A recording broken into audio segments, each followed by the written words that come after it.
ज्ञापन की शुरुआत की। हम हर विधायक के घर पर अपना ज्ञापन देते घूम रहे थे, हर सांसद के दरवाजे पर अपना ज्ञापन देते हुए घूम रहे थे। तो न केवल हरियाणा बल्कि पूरे भारतवर्ष में इकलौते ऐसे सांसद थे जिन्होंने लोकसभा में आपकी आवाज उठाने का काम किया।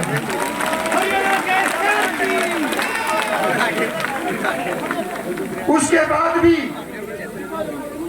जब भी हमारा कोई आंदोलन हुआ, अगर हमारी आवाज को लोकसभा से राज्यसभा और विधानसभा में किसी ने उठाने का काम किया हो तो वो भूपेंद्र हुड्डा जी है।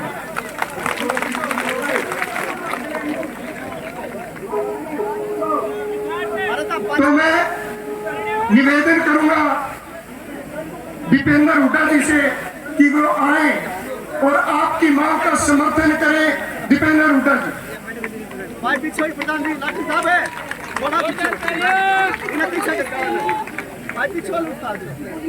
ठीक है।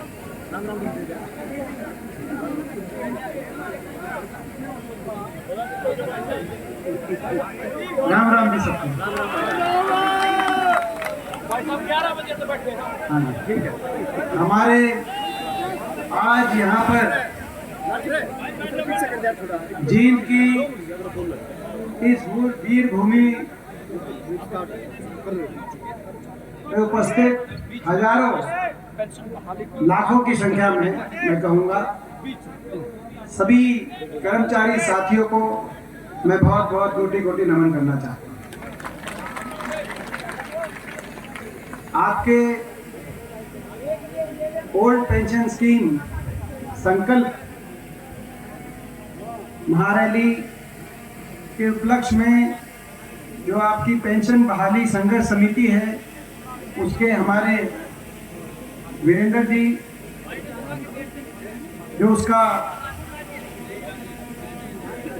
संचालन कर रहे हैं और सभी उस समिति के बहुत से सभी सदस्यगण, मैं एक एक का नाम नहीं ले रहा, लेकिन सभी सदस्यगण जो समिति के सदस्य हैं जिनका बहुत संघर्ष हरियाणा संघर्षों की गवाही दे रहा है। हरियाणा कोने कोने में आपने हर रूप से पुरानी पेंशन बहाली के लिए जो संघर्ष किया है समिति ने और सभी कर्मचारियों ने, मैं आप सबको उस संघर्ष के लिए आप सबको कोटि कोटि एक बार फिर नमन करना चाहता हूं, क्योंकि अपने अधिकारों के लिए आप लड़ रहे हैं।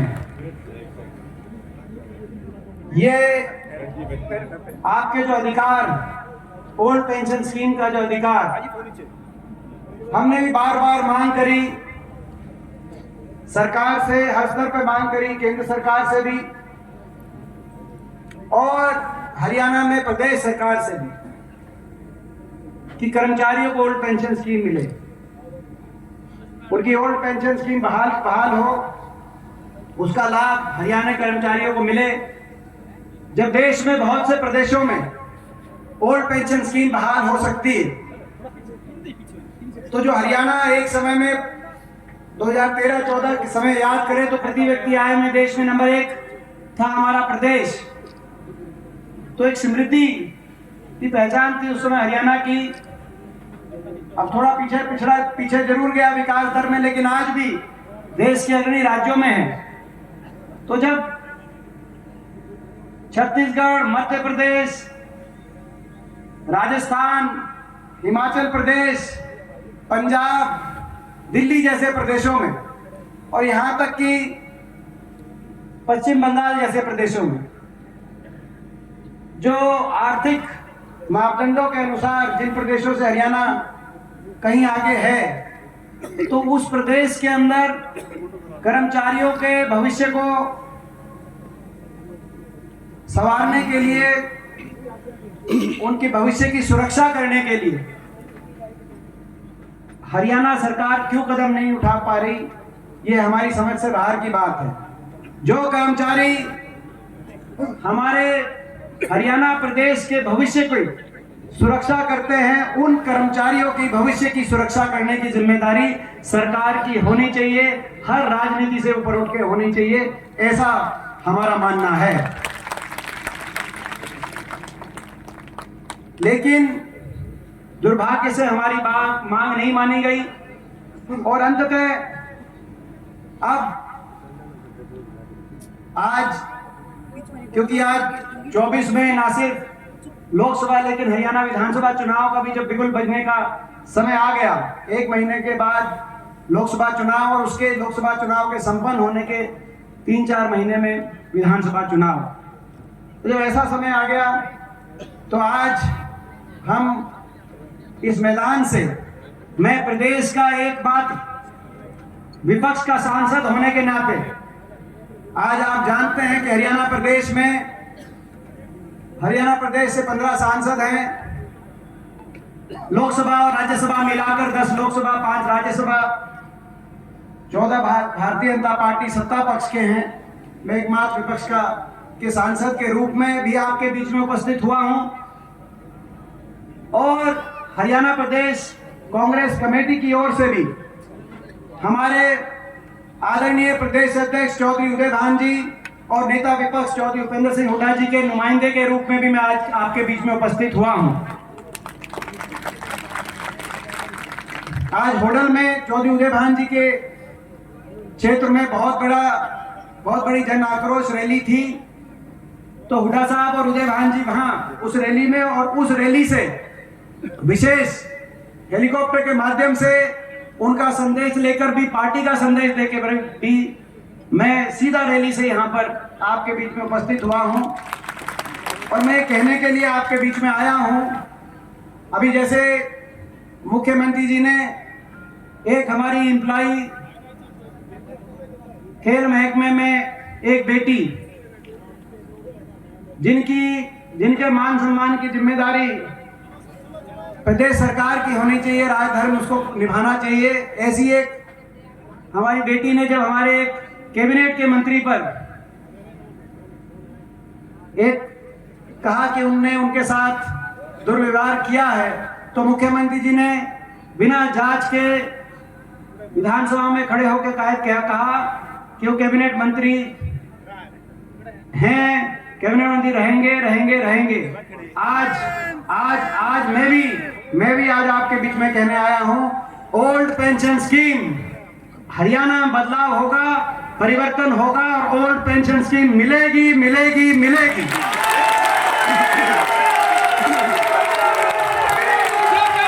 आज मैं ये कहना चाहता हूं सरकार को कि आपकी बहुत सी नीतियां, कर्मचारी विरोधी नीति, सरकारी कर्मचारी विरोधी नीतियां पे आपको पूर्ण विचार करना चाहिए। सत्ता दल को मैं आज एक विपक्ष के सांसद के रूप में कहना चाहता हूं, चाहे वो केंद्र सरकार या कर्मचारियों के प्रति आपका रवैया हो, चाहे वो भारत देश की फौज के और फौजियों के प्रति आपका रवैया हो, चाहे वो हरियाणा प्रदेश के कर्मचारियों के प्रति आपका रवैया हो, हम देखते हैं ये जय जवान जय किसान का देश है और ये जय जवान जय किसान का प्रदेश है, लेकिन आपने फौज में किसी की मांग नहीं थी, ना फौजी मांग कर रहे थे। फौजी तो मांग कर रहे थे कि 1 रैंक 1 पेंशन हो, लेकिन आपने बिना फौज की मांग के, ना किसी राजनीतिक दल की मांग थी, ना किसी नौजवान की मांग थी जो फौज के अंदर जाने के लिए दिन रात एक करके सुबह 4 बजे उठकर रेस लगाकर दिन बैठक करके प्रैक्टिस करके तैयारी कर रहे थे। हरियाणा जैसे छोटे प्रदेश से आजादी से लेकर 2019 तक हर साल 5,500 की पक्की भर्ती होती थी और एक ऐसी फौज देश के कोने कोने से भर्ती होकर एक ऐसी फौज, भारत देश की फौज, जय हिंद की सेना, जिस पे हमें गर्व था, आपने पक्की भर्ती वहां से बदलकर अग्निपथ योजना लाकर अग्निवीर की भर्ती शुरू कर दी, जहां 5,500 भर्ती होके जाते थे हरियाणा प्रदेश से हर साल। पिछले वर्ष केवल 925 अग्निवीर लिए गए, जिनमें से केवल 210 पक्के किए जाएंगे, बाकी बिना पेंशन के 21 और 22 साल की उम्र में घर वापस आ जाएंगे। फौज में कोई बहुत शौर्य का परिचय देता था, कोई हमारा सैनिक तो प्रचलन था, परमवीर चक्र मिलता था, पीवीसी, मगर आपने भी पीवीसी तो दिया, मगर आपने परमवीर चक्र नहीं दिया। आपने पेंशन विरोधी चक्र के अंदर हमारे फौजियों को भी पेंशन विरोधी चक्र के अंदर किसकी मांग थी, हम सवाल पूछते हैं। कैसी फौज, जिस फौज ने पार्टी का दल कोई भी रही हो, सरकारें किसी की भी रही हो, लेकिन हमारे देश का हमेशा गौरव बढ़ाने का काम किया। 71 में जिस फौज ने पाकिस्तान के 2 टुकड़े करके एक तरफ पाकिस्तान दूसरी तरफ बांग्लादेश देश के तिरंगों को ऊंचे लेके जाने का काम किया, चाहे उस समय इंदिरा जी रही हो प्रधानमंत्री, चाहे करगिल के समय अटल बिहारी वाजपेयी जी रहे हो प्रधानमंत्री, उस समय हमारी फौज ने कारगिल के अंदर पाकिस्तान के शीश को झुकाने का काम किया। पार्टियां आएंगी जाएंगी, सरकारें बनेंगी बिगड़ेंगी, लेकिन इस देश की फौज का गौरव रहना चाहिए। इस देश की फौज ने गौरव हमेशा रखा था। लेकिन आपने वहां आज ऐसा समय इसी रूप से जो केंद्र सरकार के अंदर जो पीएसयूज थे, आज जो पीएसयू बने उन पीएसयूज के 72% डिसइन्वेस्टमेंट 91 के से लेकर डिसइन्वेस्टमेंट उन पीएसयू पब्लिक सेक्टर अंडरटेकिंग में हुए, उनमें से 72% केवल पिछले इन 10 वर्षों के अंदर पीएसयूज को डिसइन्वेस्टमेंट करने का काम, कुल पीएसयूज का आपने करने का काम किया। भारत सरकार के जो 18 लाख 2014 में भारत सरकार के जो कर्मचारी थे, आज उनकी संख्या घटाकर 13 लाख करने का आपने काम किया। निजीकरण के हम खिलाफ नहीं हैं, मगर अनियंत्रित निजीकरण, ऐसा निजीकरण जिसमें हर वर्ग का जो अधिकार है उनको सुरक्षित नहीं रखा जाए। इतनी बड़ी संख्या में आपने केंद्र सरकार की नौकरियों में कटौती करने का काम किया, जो लगातार चल रहा है। रेलवे, पोर्ट, एयरपोर्ट हर निजी हाथों में देने का आपने काम किया। बढ़नी चाहिए थी ये नौकरियां।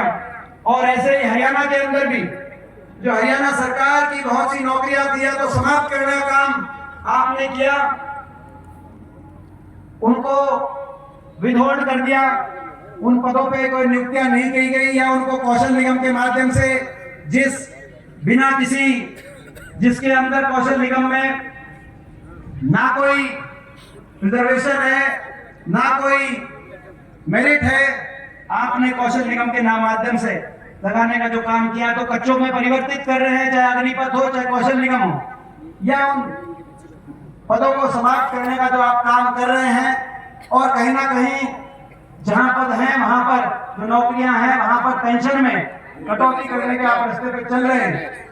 मैं इस सरकार से कहना चाहता हूं कि इस नीति पे सरकार को पूर्ण विचार करना चाहिए। कर्मचारी देश को आगे लेके जाने में 75 साल के देश के इतिहास में भारत देश के कर्मचारी ने, चाहे वो फौज हो, जो भारत सरकार के कर्मचारी हो, चाहे वो हरियाणा सरकार के कर्मचारी हो, अगर महत्वपूर्ण भूमिका किसी ने निभाई है तो कर्मचारियों ने महत्वपूर्ण भूमिका देश को आगे लेके जाने के लिए निभाई है। ये वो कर्मचारी है। देश पे कोई आपदा आई, देश पर किसी भी रूप से कोई आपदा आई, कोई मुश्किल की घड़ी आई, कोरोना काल के अंदर कौन भूल सकता है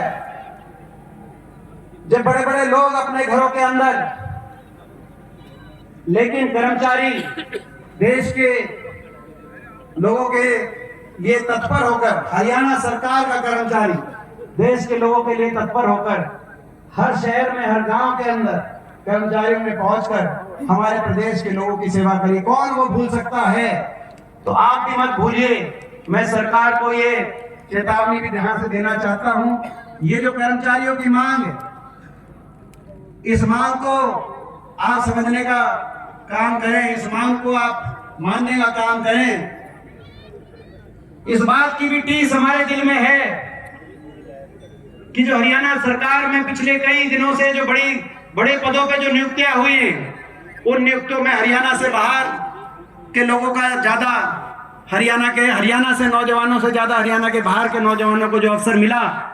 बाहर किसी प्रदेश में हरियाणा के नौजवान का नंबर नहीं लग रहा, लेकिन हरियाणा में ऐसी लिस्टें आई, एसडीओ में 80 में से 78 बाहर के, एसडीओ इलेक्ट्रिकल में से 99 में से 70 बाहर के, तो असिस्टेंट प्रोफेसर टेक्निकल एजुकेशन जो इस साल आई उसमें 156 में से 103 बाहर के, एचसीएस में भी 35-36 बाहर के। मुख्यमंत्री जी कहीं ऐसा ना हो आपको वोट भी बाहर मांगनी पड़े, मैं मुख्यमंत्री जी को यह भी आज चेतावनी देना चाहता हूं। कर्मचारियों की इस मांग को, ओल्ड पेंशन स्कीम को आप तुरंत प्रभाव से माने। चुनाव की घड़ी है, आप माने, और नहीं मानेंगे तो लोग फैसला देंगे। और हमें यदि आशीर्वाद मिला तो ना सिर्फ लागू करेंगे, लेकिन जो आपने कर्मचारी विरोधी चेहरा राजस्थान में दिखाने का काम किया, जहां कांग्रेस की गहलोत सरकार ने ओल्ड पेंशन स्कीम को लागू किया था, लेकिन आपने आते ही उस ओल्ड पेंशन स्कीम की सुविधा को आपने बदलने का कुप्रयास वहां पे काम किया, ओल्ड पेंशन स्कीम वापस लेने का काम किया। ना सिर्फ हरियाणा के अंदर ओल्ड पेंशन स्कीम कांग्रेस की यदि सरकार बनी है, अगर लोगों ने आशीर्वाद दिया, हरियाणा में बदलाव हुआ, ना सिर्फ ओल्ड पेंशन स्कीम हरियाणा के अंदर लागू होगी, लेकिन वो कानूनन एक कानून बनाकर उसको लागू करेंगे ताकि आने वाले समय में कोई उसमें बदलाव ना कर पाए।